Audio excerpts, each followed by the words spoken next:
Hello, everybody. This is Susan Heaton-Wright and Nick Simon from Superstar Communicator. Thank you very much for tuning in today. This podcast, Superstar Communicator, is all about spoken communication in business situations. And today we are delighted to have a very, very special guest called Tim Kovoor. I hope I pronounced that correctly. He's Very looking close, Susan. Yes, very close. Kovoor. Kovoor. Kovoor. Yes, there Kovoor. you go. Yes. Who he's really, really interesting. And actually, he won the Come On a Podcast prize that I had for my birthday. Tim's based in London, but he has lived and worked cross-culturally and multilingually around the world. And communication is a long-time passion.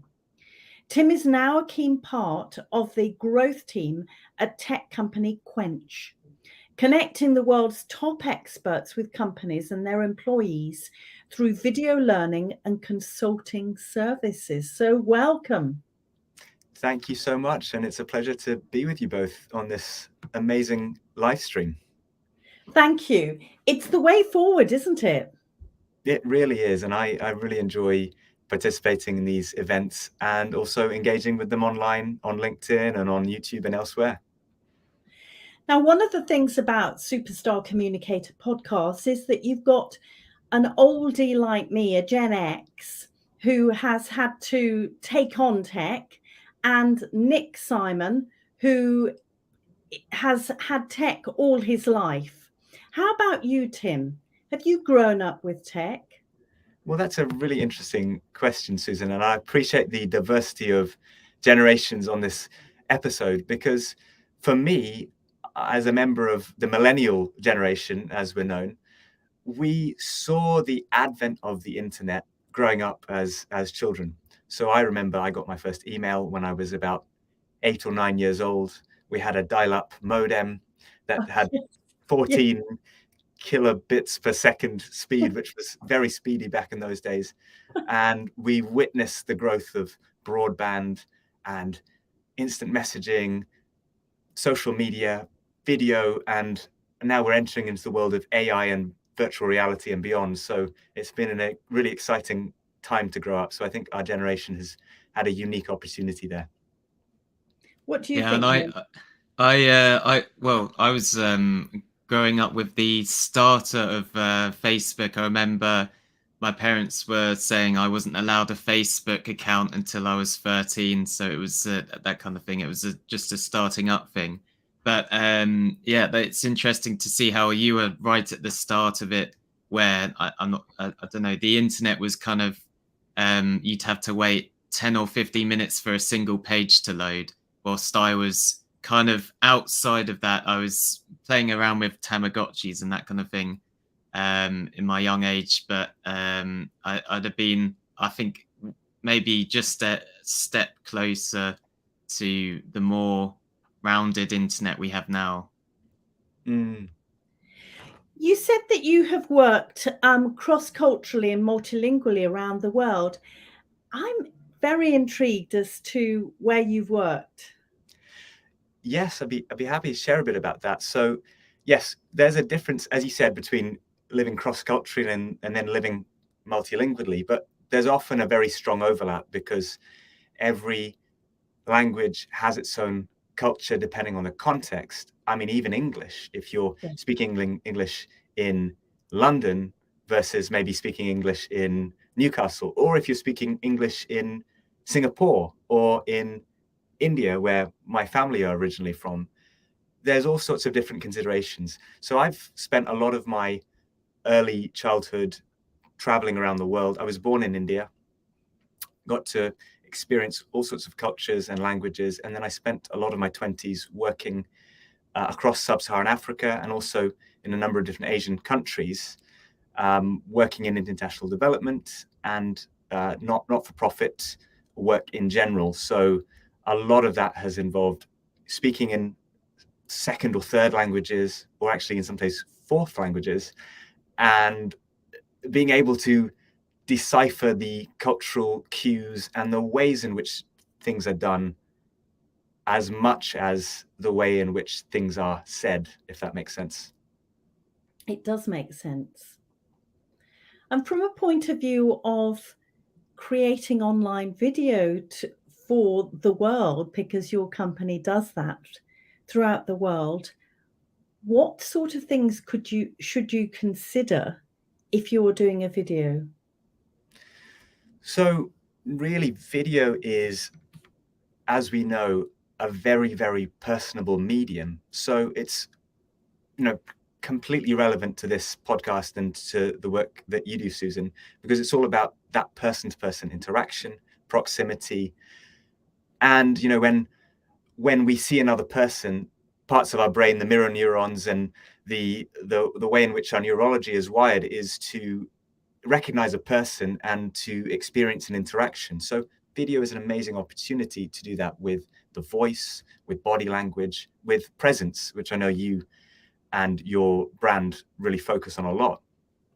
So I think on some level, it's no different to having a conversation with another human being. But on the second level, we're talking about a medium which transcends time zones, geography. You have the ability to edit, so it's not bound to a live format, although the live video format is very strong, as we're doing at the moment. But there are a lot more variables that can really enhance or change the dynamic of communication, which are important to think about. And if I can add to that, how do you find the language barrier when it comes to that kind of international content? How does the language barrier differ between the internet and real life?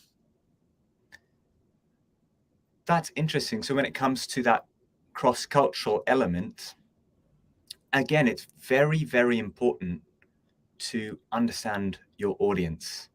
So that's crucial. And as a subject matter expert, you might know your content inside out, but your audience may not, and they may have different understandings than you with regard to cultural cues, context. So as much as it is knowing your subject matter expertise, it's very important to know the audience, as always, but in particular with these cross-cultural communications. And again, you've got an asymmetry when you are delivering to a room. Perhaps you can get feedback from the room. You understand how people are responding.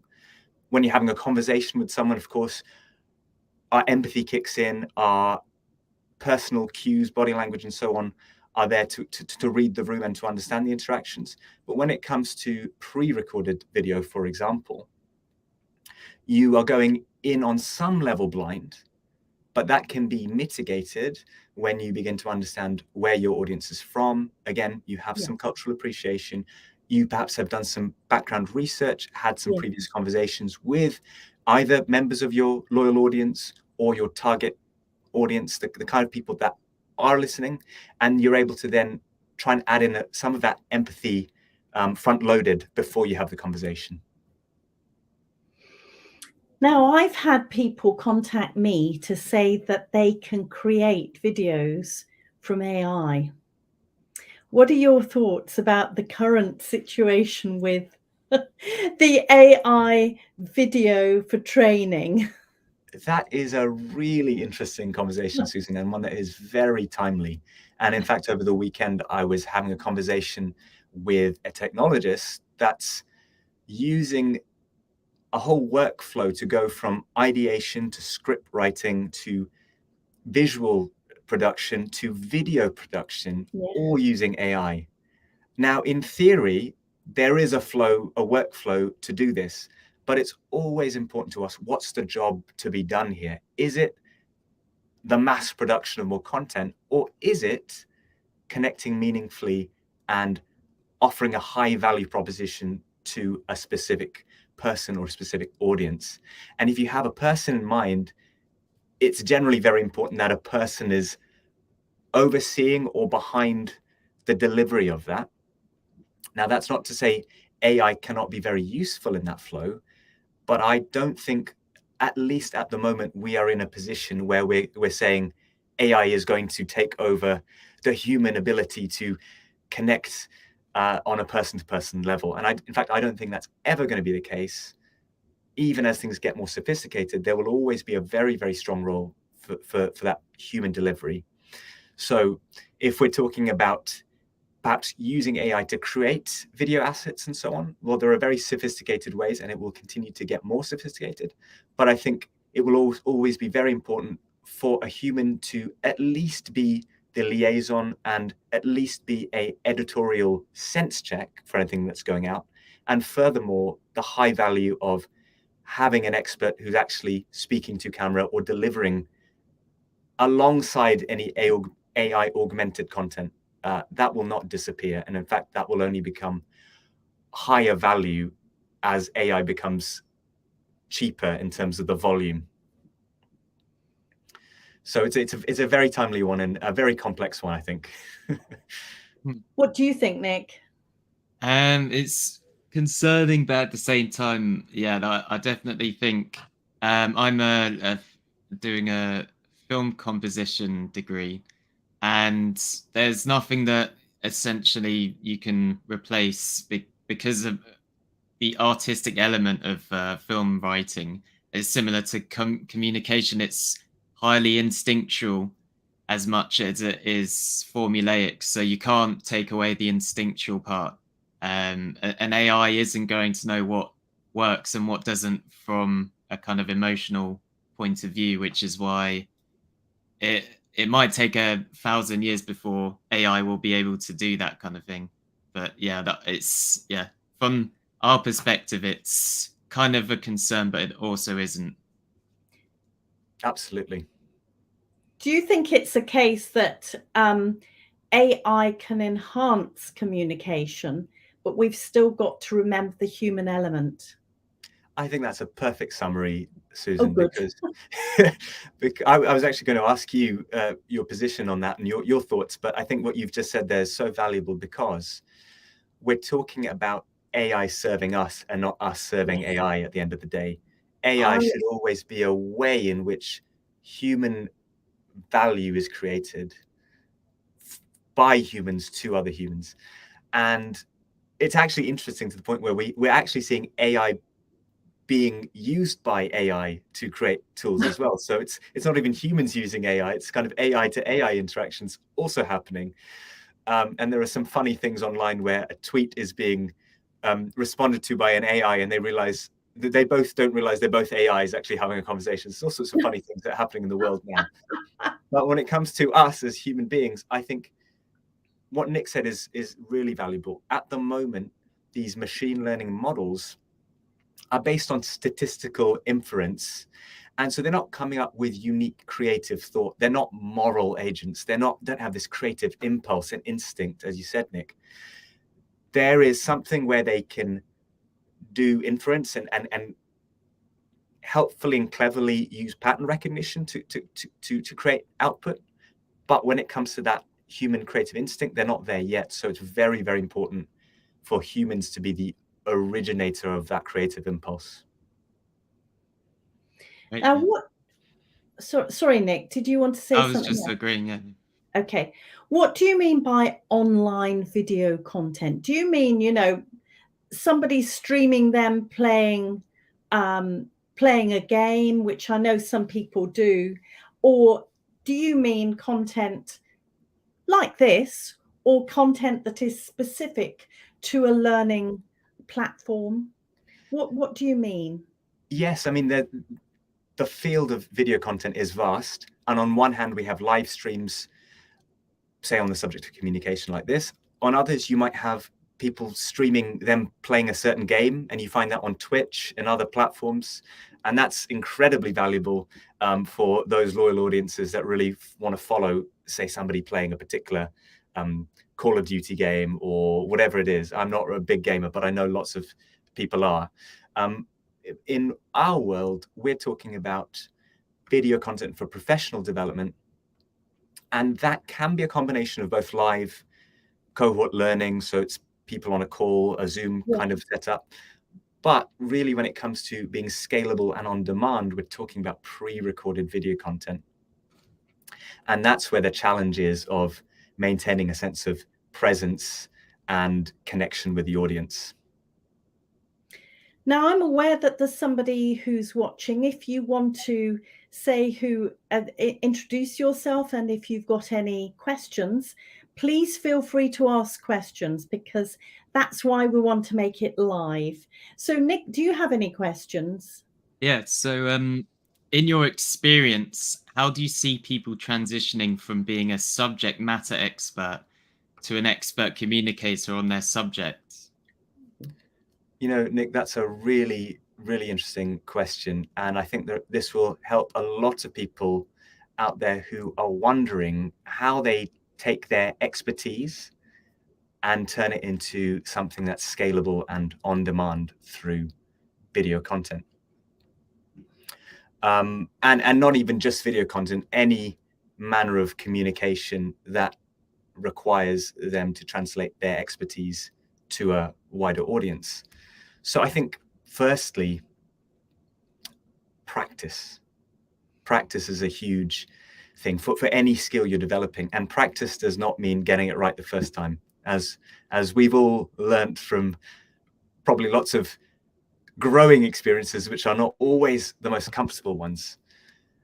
And in my experience, when it comes to learning any skill, it's a case of beginning with small steps and then incrementally pushing yourself out of your comfort zone and get feedback along the way.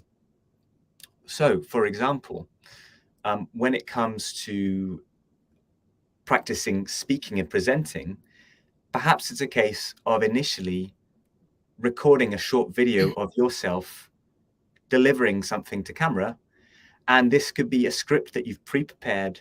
And then perhaps you want to share that with a close group of colleagues or peers, those that you respect and trust, and who you would feel comfortable getting some constructive feedback from. And you can also work with a coach, you can work with a trainer to help do that, who's a professional, who's seasoned in helping people to master this communication skills. And Susan, you would certainly be one of those people. So I think that's maybe a first step. The next step might be thinking about offering your service in a lecture or in a speaking event. And again, this could be a low-key, lunch and learn type of event that you do with colleagues, where the bar is not so high that you're sitting in front of an audience of 10,000 people, but perhaps it's a group of 10 people and you're doing it in a more informal setting. And again, set the bar at a place that feels appropriate, where you're not going to feel like a nervous wreck, but where you feel a bit of a stretch, a bit of a challenge. And crucially, you're going to be able to get some more feedback from people who, again, can see your expertise as a subject matter expert, but will also be able to give you some helpful pointers about how you have done in communicating that to people that would not have that expertise. That's a brilliant set of tips. We've got a message from John Masters. Thank you very much for tuning in, John. And he says, hi, everyone. After producing 100 videos, I'm still learning. Sometimes does not feel natural. Do you have any comments to make about that? I mean, John is spot on with this, because you may have done this 100 times, as in the case of John, but there may still be this residual feeling of, hold on, this doesn't come naturally to me. And actually, even after doing it 1,000 times, there may still be a sense of something here requires a bit of effort to get over that initial hump. But I think, as John would say, once you've got into that, you then begin to find a bit of a flow. And it's almost a case of pushing yourself into the place of discomfort that you continually grow. And as you continually grow, your standard and your ambitions increase. So if you're matching that along the way, you're gonna continuously go on a path of uncomfortable growth, as I like to call it. I think there's a lot of talk about, staying in your comfort zone. And oh God, what's it called? My brain's gone. It's me not being well. The imposter syndrome. When you sort of look back and you think, oh my goodness, I don't look as good as Nick and Tim here. But actually, you've hit the nail on the head of all of these things, that sometimes you need to push your comfort so that you can grow and get better. Well, that's a brilliant insight, Susan. And I wonder how you would respond or interact with John's thought there. Well, it's interesting because I think, first of all, when we see ourselves on video, it's all a bit of a shock, isn't it? Because we don't see us. That's not how we see ourselves. And we certainly don't hear ourselves that way, because we can hear ourselves inside our heads. And the recording equipment that we use is going to sound different to that. I don't sound like that when I'm on video. You know, there are all of those question marks, aren't there? And sometimes you've just got to keep going. No one died from doing a video. Absolutely. And I edit these as well, so it's almost like hearing someone else, well, especially when I'm myself speaking. It's it's a weird situation, but you just have to power through. There's a lot of situations with my degree where you show pieces of music that you're not so sure about, but you have to do it, because otherwise you'll never get used to doing it. So I think it's the same case of videos. You have to watch them through and kind of just push yourself through to rewatch and think about, oh, okay, that kind of thing worked and that didn't. So it's just a case of pushing through. I do have a sort of technique that I learnt about self-evaluation, and maybe I'll do one.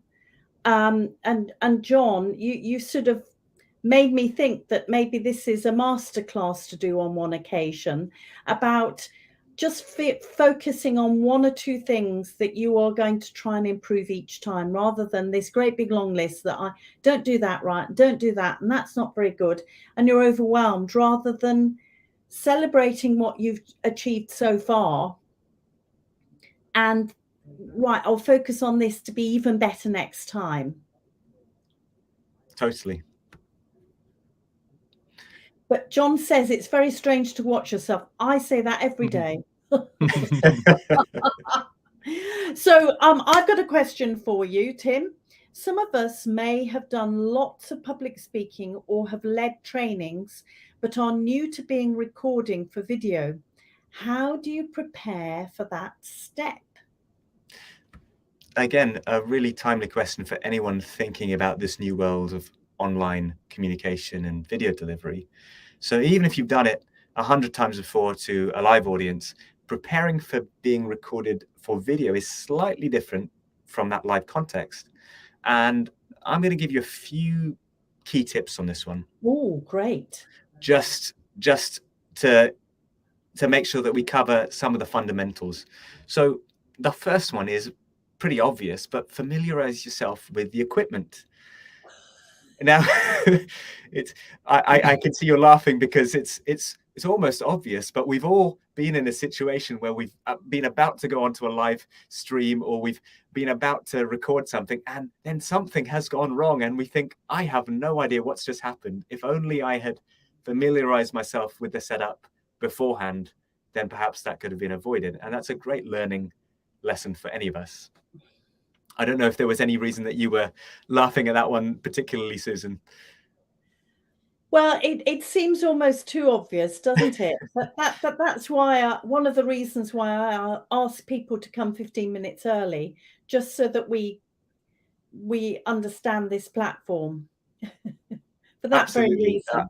I appreciated the early invite as well, so we could iron that out. And especially if you're new to video recording, Yes. Take some time to understand, how does it look when you set up your camera and the shot?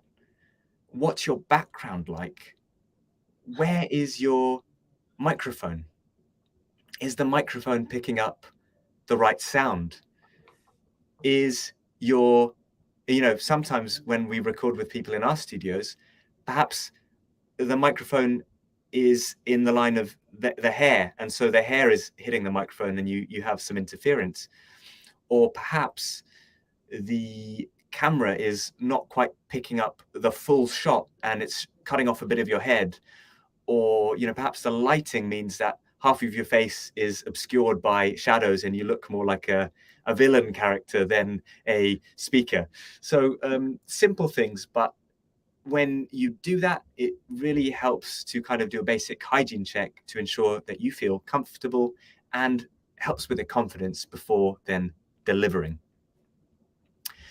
The second tip that is, again, similar, a bit of pre-preparation, is around think about what you want to wear. Think about how you sit, because these are, common sense things, but again, put you in the right frame of mind. They'll perhaps set the tone of the engagement, how people view you, how people understand you and your brand.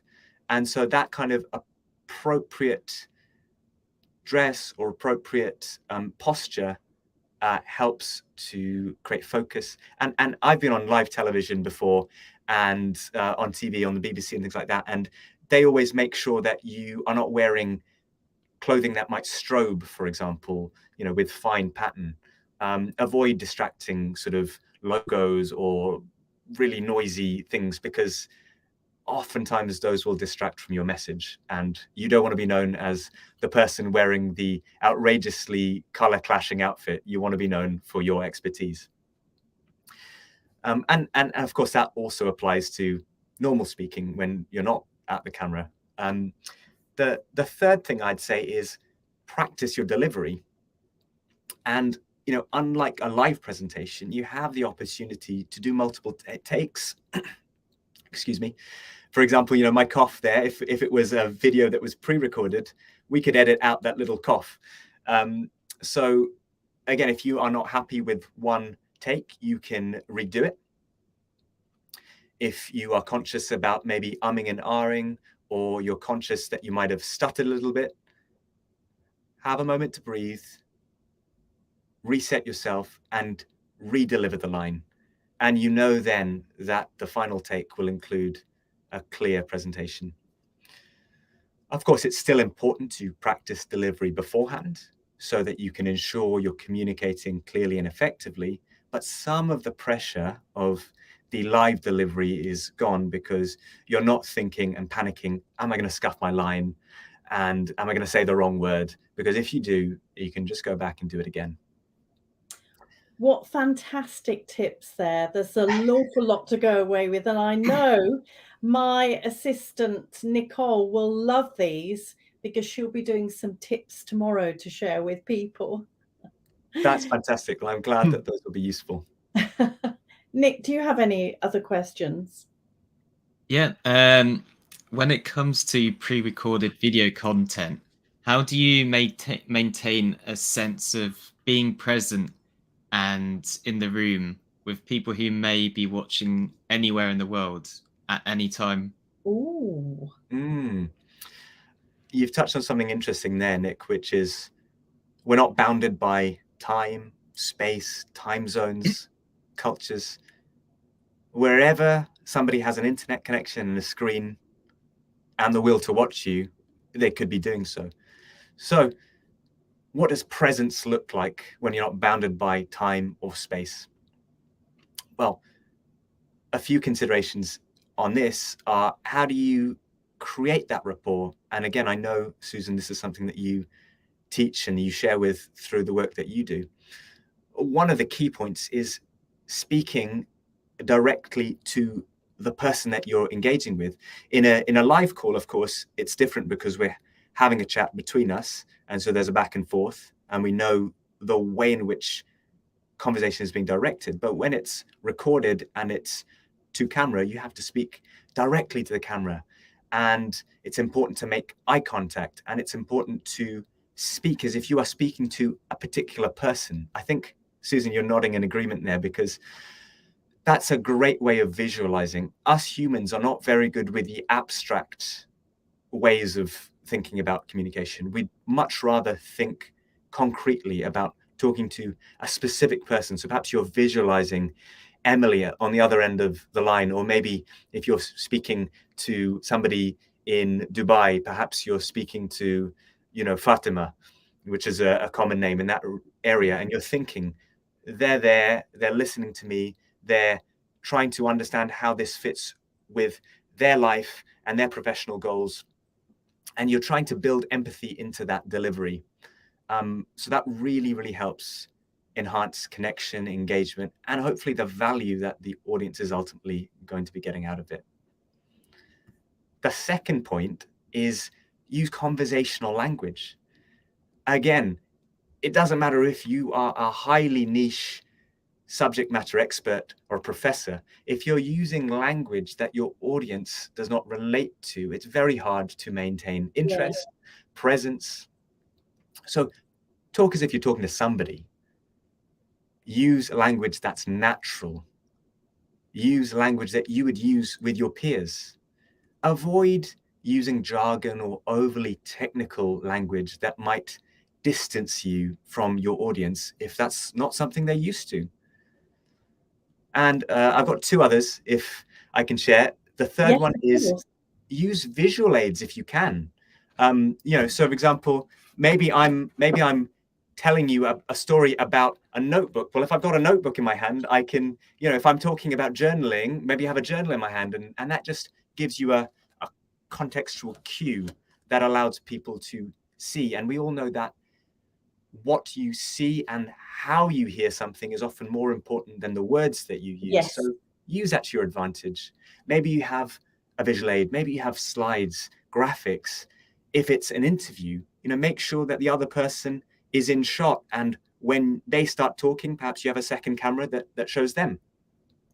That helps to maintain the engagement. It breaks up the monotonous kind of one person talking at camera, and it allows the audience to feel like they're in the room with you.